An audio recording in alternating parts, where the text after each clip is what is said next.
Ne zappe pas cette vidéo. Oui, écoute ce que je vais te dire. Écoute, ne zappe pas. Écoute bien.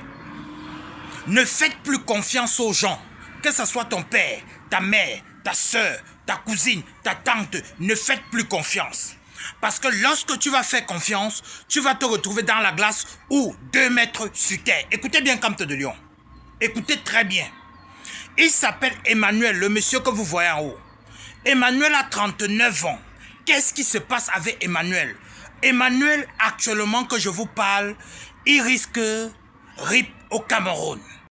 Emmanuel est enfant unique.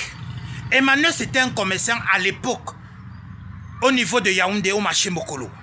Emmanuel a dit à sa mère, « Maman, s'il te plaît, trouve-moi un peu le capital, je veux augmenter mon commerce avec. » La maman allait dans les réunions. Vous connaissez les mamans Bamileke? Elle a augmenté le capital d'Emmanuel. C'est comme ça qu'Emmanuel a pris presque 1 million de francs CFA à sa mère. Il a dit qu'il va lui rembourser. C'est donc comme ça que Emmanuel a décidé de prendre la route. Parce qu'il y avait l'ami d'Emmanuel au niveau de l'Allemagne. Il galvanisait chaque fois Emmanuel, j'ai besoin que tu viennes, ici il y a des opportunités, là-bas au Cameroun, il n'y a presque rien et on connaît le système, comment ça se passe. Tu vas vendre les habits jusqu'à quand? Tu penses qu'avec ça tu vas construire? Tu penses qu'avec ça tu vas émerger? Tu penses qu'avec ça tu vas fonder une famille? Jamais de la vie. Emmanuel cherche à venir. Écoutez bien, Emmanuel est enfant unique. Alors, il y a la sœur de la maman d'Emmanuel qui était RIP. Elle a laissé une petite fille. Emmanuel a dit, maman, prends cet enfant. C'est comme ça que la maman d'Emmanuel a pris cet enfant. Elle a élevé cet enfant jusqu'à ce que l'enfant était à grand. C'est Emmanuel qui se battait malgré son commerce. Il payait toujours l'école de sa sœur. C'est sa cousine, mais il appelait sa petite sœur. Il payait tout son école. Emmanuel a décidé donc de prendre la route avec l'argent que sa maman lui a donné. Lorsqu'il est arrivé au Niger, il décide donc, ok, comme c'est comme ça, je vais aller en Algérie, agir pour au Maroc. Il est parti en Algérie. En Algérie, il a travaillé un peu, il est arrivé au Maroc. Au Maroc, il a dit à maman, à sa mère, maman, me voici au Maroc.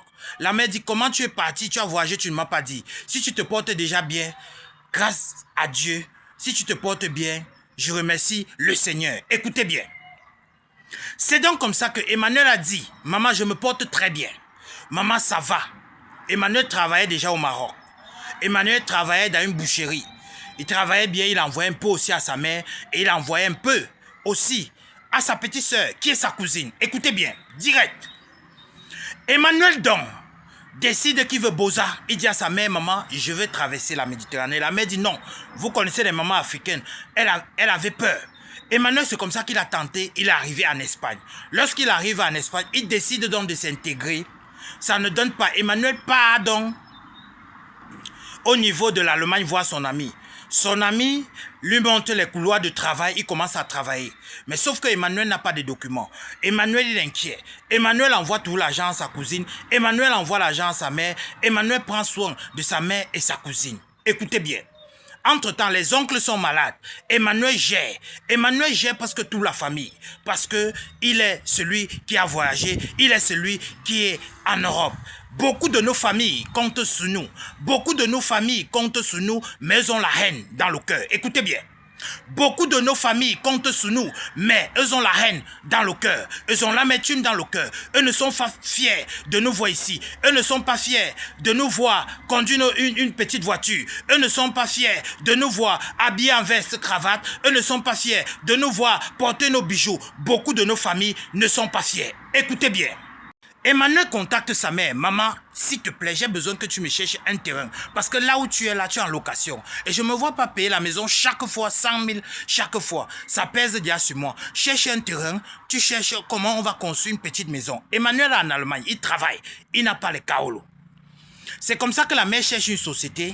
Elle prend les maçons et décide de frapper les papins. C'est comme ça qu'on frappe les papins.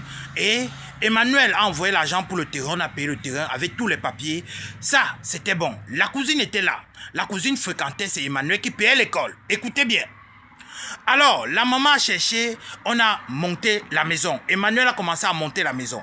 Tout ce que sa mère avait besoin, Emmanuel donnait. Parce que Emmanuel faisait 2 boulots en Allemagne. Emmanuel rentrait presque tard chez lui. Écoutez bien. Parce qu'il faisait 2 boulots. Parce qu'il voulait finir la maison qui devait rentrer un jour s'il a les documents. Parce qu'il voulait aussi mettre sa mère à l'abri. C'est donc comme ça, Emmanuel a donné tout son corps, toute son âme pour cette maison. Écoutez bien. Emmanuel a fini la maison. Emmanuel a dit à son ami, c'est vrai, l'Allemagne m'a tout donné, mais il faudrait que je cherche comment faire pour avoir ma situation.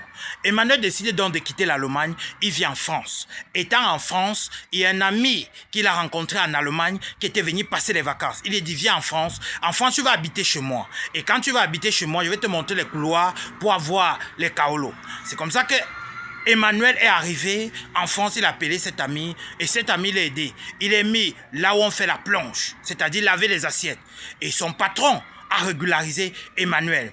Emmanuel dit donc à sa mère, maman, j'ai déjà mes papiers. Je vais venir au Cameroun, histoire de te voir, histoire de voir ma petite soeur. Il est très important que je vous voie. Il est très important que je voie l'oncle Papi. Il est très important que je voie l'oncle Jean. Il est très important parce que ça fait pratiquement près de 16 ans que je suis dehors. Donc il est important pour moi, maman, de venir vous voir. La maman dit, il n'y a pas de problème. C'est comme ça que la maman dit exactement à la cousine, qui est la petite soeur d'Emmanuel, qui est tout aussi pour Emmanuel, c'est comme ça qu'elle dit que ton frère va arriver tel jour. Écoutez bien. Ton frère va arriver, il faudrait qu'on va l'accueillir à l'aéroport. Emmanuel a pris le vol, il a coupé le billet, il a filmé même le jour qu'il arrivait et tout à sa mère. Il a pris le vol pour l'aéroport de Yaoundé, au Cameroun. Lorsqu'il arrive à Simalène, sa cousine est là, son oncle est là, sa mère est là, ses cousins sont là, toute la famille est là pour accueillir Emmanuel. On sait que le héros de la famille est là. Lorsque Emmanuel est arrivé au Cameroun, Emmanuel a décidé de rentrer à la maison avec tout le monde. Toute la famille était là, il a donné les sacs de marque, il a donné les chaussures de marque aux cousins, aux cousines. À sa cousine, qui est sa petite sœur, il a pris un sac et un parfum. Sa cousine lui dit, donc sur tout ce qui est en Europe, c'est seulement ce que tu as vu pour me garder. Il dit, petite sœur, laisse ça, on va gérer après. Laissons gérer d'abord les oncles et les tantes. Il a négligé ça. Alors, Emmanuel a dit à sa mère le lendemain qu'il doit manger le taro. La maman a envoyé donc la petite sœur, va faire le taro à ton frère. Parce que moi, je vais aller à la réunion. Écoutez bien. La mère est partie à la réunion. On est resté servir le taro que vous voyez là sur l'écran à Emmanuel. Emmanuel a mangé le taro.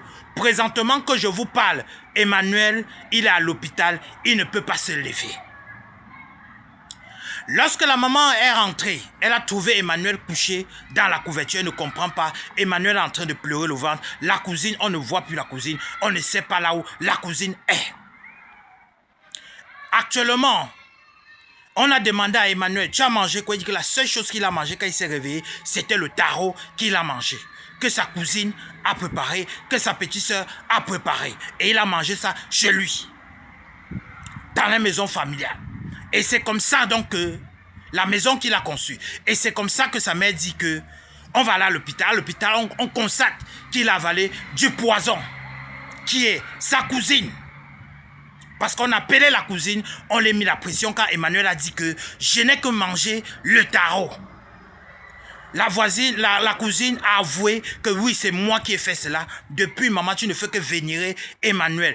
Depuis, le nom d'Emmanuel par-ci, le nom d'Emmanuel par-là. Ne faites plus confiance aux gens. Les gens nous détestent. Que ce soit ton père, ta mère, ta soeur, ta cousine, ta tante. Les gens nous détestent. Si tu fais confiance, tu vas te retrouver comme Emmanuel au Cameroun actuellement qui est bloqué. Emmanuel actuellement ne peut même pas marcher. Il ne peut pas se lever et il doit rentrer d'ici peu de temps. On ne sait pas si Emmanuel va se relever. On ne sait pas si Emmanuel va vivre. Et c'est Emmanuel qui donnait le capital. Parce que comme sa soeur, sa cousine ne parvenait pas à trouver le travail, c'est Emmanuel qui lui a donné le capital de presque 400 000 de mettre un comptoir devant la maison et de pouvoir vendre. Elle vendait, s'en sortait très bien. Jusqu'au jour où Emmanuel est arrivé, elle a donné le poison à Emmanuel. Ne faites plus confiance aux gens. C'est Camte de Lion qui parle. Il ne faudrait pas dire que Camte de Lion ne vous ait pas dit. Oui. Mettez votre avis dans les commentaires, c'est très important. Dites à la mère d'Emmanuel ce qu'elle doit faire. Oui, mettez votre avis. Et abonnez-vous pour tous les nouveaux. YouTube Camte de Lion, Facebook Camte de Lion, TikTok Camte de Lion. Ne manque pas de t'abonner. Oui, c'est à toi qui parle. Abonne-toi pour ne pas rater les prochaines vidéos. Ciao, ciao. Camte de Lion.